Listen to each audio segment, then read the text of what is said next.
All right, let's talk about Jared Goff and the Detroit Lions pulling off a huge victory against the Minnesota Vikings, a team that, many feel as though could be, who knows? This could be the conference championship of how these two teams are playing right now. So for the Lions to get a big win, currently, best record in the NFC now due to tiebreakers of having a tiebreaker over the Vikings. But let's start off with the beginning of the game where things got off to a slow start. I mean, the Vikings got up 10 points pretty early on, and it was starting to look like, is this going to be another scenario where, obviously you can't help but when you think of Jared Goff and Brian Flores, think of the Super Bowl with the Rams-Patriots.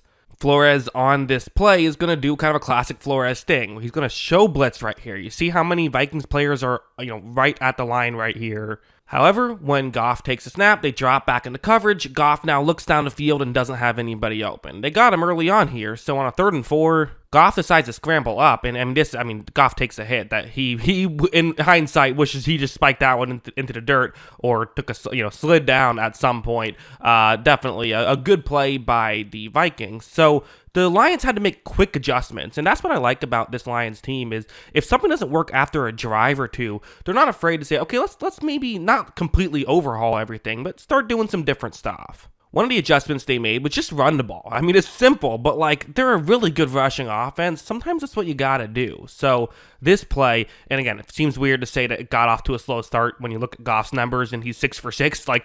Slow start by their standards, right? They had multiple drives, but it didn't score. What a disaster, right? But anyway, you see right here, it's going to be, the blocking concept towards the offense's right. Goff is going to take the snap right here. He hands the football off. Everyone makes their blocks. Gibbs is able to get to this point where now he has an unblocked man in front of him, the safety who is deep, and this is just what Gibbs can do. Watch him make a move. I mean, that's a brutal move, and just like that, the Lions got into the end zone and made it a 3-point game again, and that kind of, I feel like, rejuvenized this team. So they're able to do something like that to kind of, slow down this Brian Flores blitz, because don't really want to play man coverage if teams can rush like that. But also they were able to hit on this play, which is a 2nd down and 11, and Flores still sticking with what worked very early on of going for an all-out blitz here, against man coverage once again. Goff takes the snap, looking for Amon-Ra St. Brown, his best player, I think, or at least best receiver. You see St. Brown definitely has some separation right here, because that's what he does. He's Amon-Ra St. Brown. He can win in these matchups. Goff, beautiful throw, and just like that, I think Brian Flores said, okay, now I got to make adjustments. Brian Flores can't just sit here and keep doing the same thing over and over again.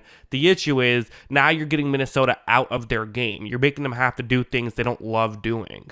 So then you got stuff like this for the Detroit Lions, where this is going to be a zone coverage concept, and you have Sam Laporta running a route that's going to go more over the middle. In fairness to the Vikings, I mean, it's worth mentioning that they're still kind of being Brian Flores here. They are still showing a blitz, but they're going to drop back in the zone here. And when Goff takes the snap, he is going to look over, and with some pressure, he actually does, there's a big window here for Goff to hit Laporta. This is a touch underthrown, but hey, that's why it's nice to throw the ball to Sam Laporta, right? Because he can make catches like that. So you're kind of making the situation easier here by being able to hit on those couple of big plays early on, being able to hit on the rush, being able to hit on some of this stuff. So, yeah, really good stuff here. I will say this was not a perfect day from Goff. The box score was incredible. There were a couple miscues, though.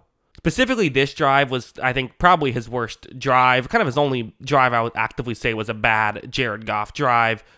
First, so to set the stage, down a point with 5 minutes left. Really want to score points here.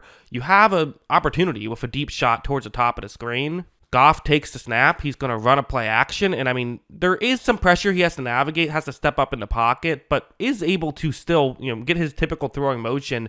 He has someone. I mean, if he can make this throw, this is a touchdown.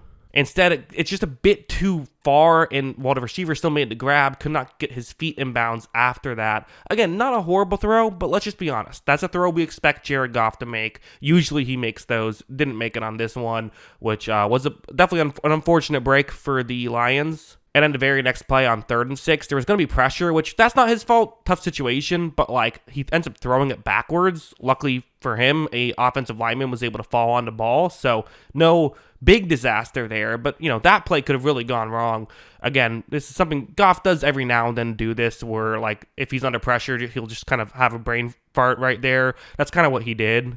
But luckily, it did not end up coming back to bite them. They got another chance, and really, Goff and the Lions made the most of their other chance. First, there was this one, which is just a great concept and a great play by Gibbs. I mean, it looked like he was going to gain like 7 yards on that, and he ends up gaining 15. Again, the speed of this guy to be able to pick up these yards is crazy. But it wasn't just that for Goff. He had to make really one really tough throw. This one, it's a key play, right? Because, okay, it's 1st down and 10 right here. They're going to throw it, which just goes to show the confidence they have in someone like Goff. And given his completion percentage these past couple of games, I mean, that might be, you might feel just as good about that as you do running the ball. It's going to keep the clock moving, probably. But obviously, there's no guarantee it keeps the clock moving, and you don't want to give the Vikings an extra timeout. But they have Amon-Ra St. Brown running this over the middle route. It's one that the Lions love to run, especially against zone coverage, which this is going to be. It's a zone blitz for the Vikings. And you see Jared Goff takes a snap. He runs this play action,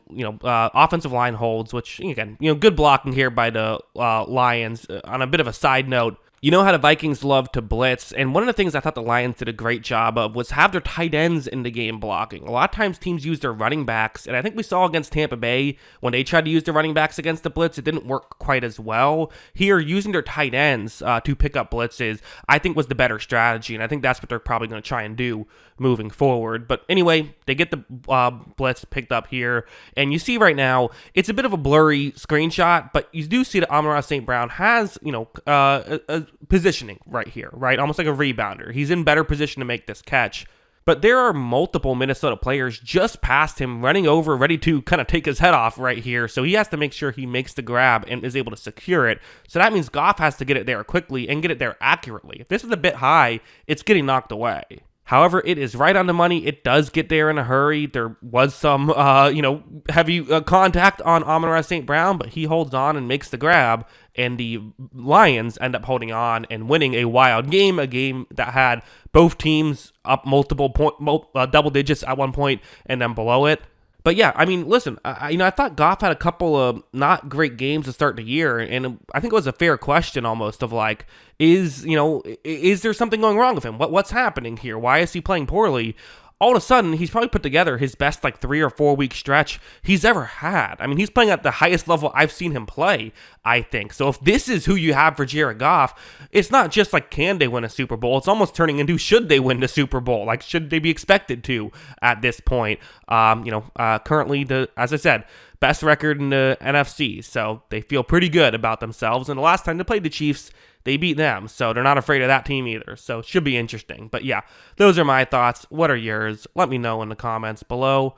Always love hearing from you. And of course, as always, thanks for watching.